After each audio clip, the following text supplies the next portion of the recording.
You've got one voice though telling you you're a loser, everything is gone and lost, and another voice telling you to do something that ends up being good for you. How do you differentiate? So the first part with the voice is, all right, you got a voice in your head. Some of it's true, some of it's okay. How do you differentiate? Well, first you have to say, I'm not the voice. That voice that's speaking is not me. I am the witness to the voice. In a very untethered soul, Michael Singer kind of way, I am not the voice. I'm watching the voice. I'm listening to the voice. It's my job then as the listener to do the investigative work of understanding which of the things that are being represented are real. Like how many of them are fact-based, evidence-based? Is there any reason to question the voice? And a lot of the things inside of like why we believe what we believe or why we do the things we do come back to programming that the voice is echoing. And so if we were raised in a patriarchal society or we were raised inside of a certain religious belief or we have parents or family of origin that believe a certain way, that voice often is the echo of something that existed from when we're 5 years old. And the question that I have to go back and ask is, well, did the people who were the originators of that story have credibility? Like, do they have credibility generally? And oftentimes they do. You believe things usually because they've come from someone of authority that's important in your life, that you love or crave love from, and that you, for whatever reason, have put on a pedestal or respect. But just because someone at some point in your life had credibility doesn't mean that they have credibility on that topic or that there's even relevance necessarily for their opinion that maybe, right, I was born in 75, my parents were good people, they meant well, a thing that they were programming into me when I was 5 in 1980 may not have practical relative to when it was, good then application in 2021. It likely doesn't. And going back and questioning if that story that was told then is still a credible story today is part of how, when you hear the voice and that side of the voice is chirping, you get to go and ask, where did this voice come from? I'm not the voice, I'm the witness to it. And does it actually have a credible connection to anything that has practical application in my life today? The voice inside your head telling you that you can't do something is not your voice. It was put there. It was planted there. It was fertilized there by the people around you, by your parents, by your teachers, by your friends growing up, by society. It was put there. Think about it. When you were born, when you were young, I don't know what your earliest memories are, but you see kids, and everything is possible. You're like, I'm going to be an astronaut, and I'm going to be an architect at the same time. And, my goal growing up, I was going to be a baseball player, play for the Toronto Blue Jays, my hometown team, and I was going to be a police officer in the off season. So be a professional baseball player. I love Kelly Gruber growing up, third baseman for the Toronto Blue Jays. And in the off season, I'm going to be a police officer because I love police officers. Everything is possible. Everything is possible to kids. And then what happens? Suddenly we start to get older and we realize that things aren't that way. And we have to be safe and we have to be practical and we have to be smart. And that message gets drilled into us. And it could be your parents, it could be your friends, it could be the school system, it could be the media, it could be society. There's lots of it. Think about the people who are giving you the advice. Think about the people. That's why it's so valuable. Think about the people telling you that you can't do something. And how many of those people genuinely love their life? The people telling you that you can't do something, how much of them actually love their life? Not a lot. Right? They don't. What gives them the authority to tell you that you can't do it? Some people will do it out of fear. It's love, but fear, right? Maybe your mom's telling you can't do something, but she loves you, probably. She's telling you because she wants you to be happy. She's telling you because she's afraid. She's telling you because if you go off and do something that doesn't work, what's going to happen to your life? She's living from a place of insecurity, right? But it's love. And some people do it because of jealousy. They tried to live their dream. They took their shot and it didn't work out. And so now nobody else around them is allowed to succeed. Instead of going and taking a second shot, they spend their time trying to tear other people down. But either way, they're not happy. They never lived their life. They never chased after their goals. They never pursued their dreams. And now they're telling you that you can't either. Most people are not happy. Look at any survey, any study, or even just think about it. Think about the people saying no in your life. Does this person actually love their life? Probably a no. So why are we listening to them? And this is a problem because most people don't love their lives, right? And so you're surrounded by it. It's everywhere. It's in everything that you're picking up. And so it takes a conscious effort to start to shift that. And this is why so many people, when they do learn, when they do improve, when you've been on a personal development, personal growth journey, when you learn something, you want to go help the people around you, right? The first thing we want to do, the first instinct is to then bring it to the people around us because we want the world to be better, right? So that voice is not yours. That voice was planted. The mistake is thinking that it's yours. The mistake is thinking that that insecure voice inside your head is actually you talking. It's not you talking. That voice telling you that you suck, that you can't do this, that someone like you will never make it, that's not you. That's not your real voice. That is your parents, that is your school, that is society, that is the media. That's not your voice. That's what you've been conditioned to believe. So how do we start to change it? The goal of this video is not to be, giant conspiracy theory, the world's against us, but it's possible. Like, how do you change it? How do you start to shift it? Well, we need to recognize, one, that that's not your voice. Do you believe that that's your voice? Because as long as you believe that that's you, you stay small, you stay stuck, you stay listening to it because you're telling yourself that you can't do it. So step one is to recognize that that is not actually your voice. And if you can do the deeper work to figure out, well, whose is it? Whose voice is that? Is that your parents? Is that your brothers? Is that your schools? Is that the media you're consuming? Is that, who is it? Whose voice is that? And why do you still care about listening to that voice? That's some deeper work. But if you figure that out, it'll allow you to stop listening to it. Step two is to start to eliminate the things in your life now that make that voice louder. Maybe you're hanging around some people who you shouldn't be friends with anymore. Maybe just because you're friends with somebody in high school doesn't mean you should still be their friend now. Maybe you've grown apart and now it's time to get some new friends. Okay. Do an audit of the people that you're following on Instagram and on YouTube and any social media, whatever you're feeding your brain with. Do an audit and think about, are these people, which voice are they empowering? There's a great story about two wolves. I'm going to paraphrase it, but there's two wolves inside you, one who wants the best for you and one who wants to grow and learn and improve and serve and share and be courageous. And the other wolf is scared and afraid and keeping you small and stuck and insecure and weak. And it goes, well, which wolf wins? Who's the wolf that ends up carrying the day? And the answer is the one that you feed.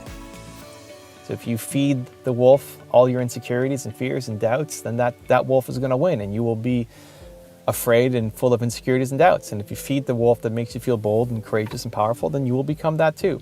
So that process, we need to recondition ourselves by changing the environment, by being around the people who are doing the things that we want to do.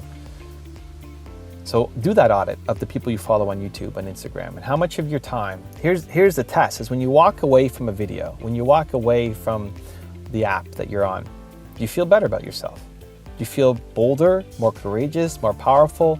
If you're watching this video, when you watch my channel, do you feel better about yourself? Are you filled with more belief, ready to take on the day?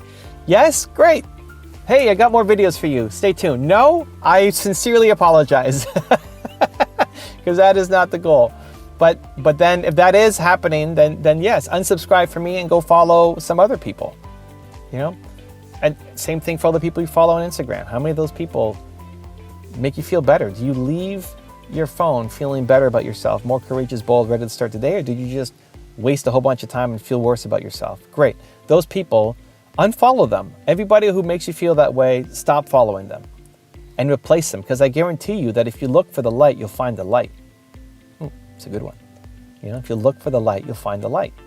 There are people on every social platform in every part of the world who are spreading kindness, spreading belief, spreading hope, spreading possibility. They exist everywhere. It's not common. It's not the default yet. That's why lack of belief, I believe, is the world's #1 problem, because it's not default yet, but there are people spreading the light. Find them, be around them, hang out with them, collect them, learn to collect good people. It'll shift everything. So you've got a real important decision to make. Do you listen to your heart? The feeling that you want to do more and serve more and help more and be more and create more? Or do you listen to that voice that's not your voice inside your head telling you all the reasons why you can't do it? It's a choice. You have to decide which wolf you're going to feed. Both wolves exist inside you, the insecure wolf and the powerful wolf. And either one could win. It'll dramatically change your life, which one you feed. You just have to decide which one are you going to feed today. Also, to make sure you're actually taking action after watching this video, I've designed a special free worksheet just for this video. The worksheet will highlight all of the lessons learned in this video, as well as pull out our 3 favorite learnings and quotes that will inspire you to actually do something. The worksheet will also give you space to write down what your key takeaways are and your specific plan of action to make sure you're getting results. If you want the worksheet designed specifically for this video, absolutely for free, there's a link in the description below. Go click on it and start building the momentum in your life and your business. I'll see you there. If you think about what makes up who we are. So obviously there's genetics. There's our genetic makeup, so our predisposition, our propensities. And that makes up a percentage of how we see the world and how we show up. But then the rest of it, we're trained on. So we're trained to see the world a certain way. So there are certain people that have something called a negativity bias. And a negativity bias is nothing more than they see the negative first. It's not that they don't see the positive, but they see the negative first. There's other people who see positive first. They have a positivity bias and they see that first. And the truth is, in almost every situation, in every circumstance, there's both. You can train somebody to recognize that there's always both, just like every inside has an outside, every one side of a coin has another side of a coin, every up has a down. That's called the law of polarity. And in the universe that we live in, there is that law of polarity. And so you can teach somebody, say, okay, if your propensity, if the way you naturally are is negativity biased first, great, be aware of that. Then flip over. We call it flip the switch. So if one side of your brain is going negativity first, great. Learn to flip the switch. Go, great. What's the positive side of that? That's a skill you can learn no differently than playing tennis or chess or music. The recognition that when you're assimilating a negative thought or a negative judgment or a negative emotion, envy, greed, whatever it may be, that's actually lowering your energy. Yeah. And when you get to that place where you're experiencing that incredible bliss right here, you can't. Yeah. And even if you have the thought, and the thought will still come because we still have those thoughts. But the thought will be an understanding of human nature, because you're no longer at that vibrational level any longer. You're rising above it, you know? And I think more and more people are starting to figure that out. And the people in their lives are like, no, my husband is a changed person. No, he's not the same guy. I know him. I know he's completely different. Yeah. And the guy's just like, yeah, I feel amazing. I feel great. And all it was sitting in the fire for a little bit of time until the body finally moved out of the past into the present moment. And so the causes of this, like I always say, you never know what you're doing today and how you're doing it, who you're going to affect tomorrow when you do this work. And that's what we're seeing. People are, they're getting promotions. They're getting all these wonderful things, not because of anything that they're doing. They're just different. Yeah. And people notice that, and they want those people in the position to make better decisions for the whole. And I think that's how we change the world. Get used to it. On your journey, you're going to come across all new friends. You're going to lose old friends for a while. You're going to get people in your life who love you that try to suppress you, and they're going to want to hold you back. And here's the thing. You have a couple options in your life. You can let them dim your glow. You can let them turn down your fire, or you can realize it's not their fault. So let me just ask you again. I want to go back to this. Who in your life makes you feel bad about your dreams, your goals, your desires? Because those people are affecting you whether you realize it or not. When you have a desire for that next level, someone negative, someone trying to protect you, tells you you shouldn't, you can't, you might say, no, I'm not listening to them. But even if 5% of that rubs off on you, then you might make different choices. You might play a little bit smaller than you need to. Your confidence could be crushed just a little bit more than it needs to be crushed. You know, confidence is a weird thing. Confidence doesn't go from 0 to 100 in my eyes. Confidence, if your confidence is down 5%, you're screwed because you're going to play small. You're going to play safe. Do you think in today's world, do you think being good at something with most of your confidence is enough? Do you think being excellent with 90% of your confidence is enough? Hell no. You need to be freaking outstanding. You need to rock it with your confidence at 100%. And how can your confidence be at 100% if you're letting people in your life make you dim your glow, to lower your expectations, to play safer? You have to be able to take every kind of negative experience or emotion in life and find a way to transmute it into something healthy and positive. So how do you take that thought and turn it into something life-affirming and productive? And so my way is, okay, that very well may be, I better make the most of what the time that I have, because in 200 years, I'm nothing, right? Also, through my books, I will have a life that will go on. I will have a legacy. Work on that. Think about people reading you in the future. So I use it, any kind of negative thing. This is sort of the idea of amor fati that I've talked about in my books. Any bad thing that fate brings you, you have to find a way. It's like alchemy, using the philosopher's stone. You transform that into gold through a mental process. Well, if somebody says something out loud, it's 10 times more powerful than if they think it.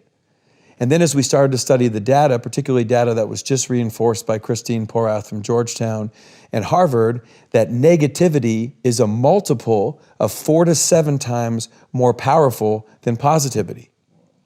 So think about that. If I say something out loud, it's 10x. If it's negative, it's 4 to 7 times more powerful. So when I say negative things out loud, it's 40 to 70 times more likely that that will happen or cause a result that won't be good for me than if I just didn't say anything. So as we were going into our second year at Alabama, and we were going into our first year at Florida State, and we were ultimately going into our second year at the University of Georgia, we made a bet. What if we could just get our players to not say stupid things out loud? What if we could just do that? Not teach any element of positive thinking, but eliminate conversations about the heat, complaining about coaches, complaining about circumstances, complaining about situations, verbalizing negativity. But we weren't going to lie to them and say, hey, be positive. We just taught them the data. And then what we did was some of the things that you noticed in the book, the stories in and around negativity are incredible. Tell us some. Bill Buckner was one that took my breath away. So Billy Buckner, who just passed away recently, was an 8-time Gold Glove, a great baseball player for the Boston Red Sox. Well, he made a mistake in sports that would be one of the biggest sport bloopers in history. And in 1986, he let the game-winning run score on a ground ball through his legs that ultimately would give the Mets the World Series. Now, I was just watching an ESPN E60 Jeremy Schaap story, and I saw an interview that was done in 1990 that resurfaced in 1995, where Buckner was interviewed 12 days before the World Series, and he said, the dreams are to win the World Series, and the nightmare would be for me to let the game-winning run score on a ground ball through my legs. And then ultimately that's exactly what would happen. Now, by saying that out loud, what did he do? He didn't make it happen, but he increased the probability. And this is what I want people to understand. Your internal thoughts are all over the place. I want to push on that. Yeah. Do you think that he makes it more likely because it's going to subtly influence his behavior, or because you're talking to some magical deity that then says, well, you said it, and so I'm going to make it happen? I think that what he did is a subconscious plant. By verbalizing it and knowing that it's 10 times more powerful, he's planting it in his subconscious. He doesn't want it to happen, but it becomes something that's ultimately on his mind, and he gave it more power by verbalizing it. You never see all the things I don't get, right. The deals that get taken away from me. You know, today I'm not selling a car dealer $3,000 worth of tickets. I'm trying to buy a piece of property that's worth, $93 million. And there's 10 other guys in line. They all have money. And they also have, not unlike me, they're not Grant Cardone. They're Blackstone, Goldman Sachs, JP Morgan, freaking Nuveen. Like, these are massive. Like, I'm competing against institutions, right, that have been blessed by the banks. That the Pope of business is basically given. These people don't even know who I am. I'm like starting all over again. Right. So people don't see when I lose. Now, when I lose, what happens is I take that loss and I convert it as fast as I can into fuel to go crush. Like, I'm not going to keep getting pounced on and beat. To me, it feels like a crushing. And I would rather give the crushing than have it delivered to me. Sure. Yeah, I take it personal. I think I take it so personal when I lose. And so for a second, it takes me out of the game for like 3 hours. And then I start like, somehow I have this ability. I don't know where I got it from or how I have it. I have ability to start converting the negative. I love every that, man. negative thing that has happened to me in my life. Rob, Ralph, Bob.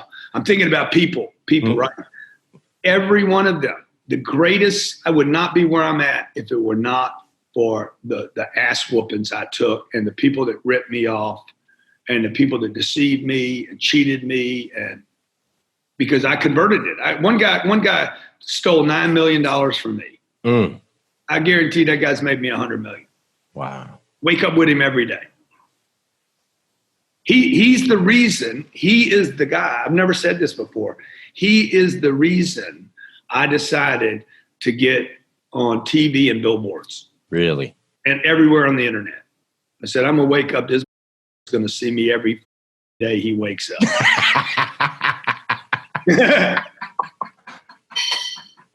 I love it, man. I'm going to go to Facebook. He's going to see me. He'll have to get off of social media. He probably has, by the way.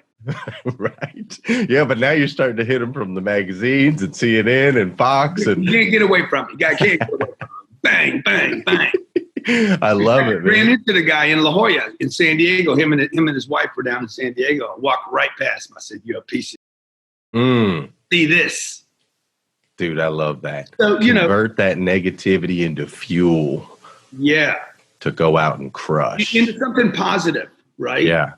Don't let it sit there and eat you in resentment. Right.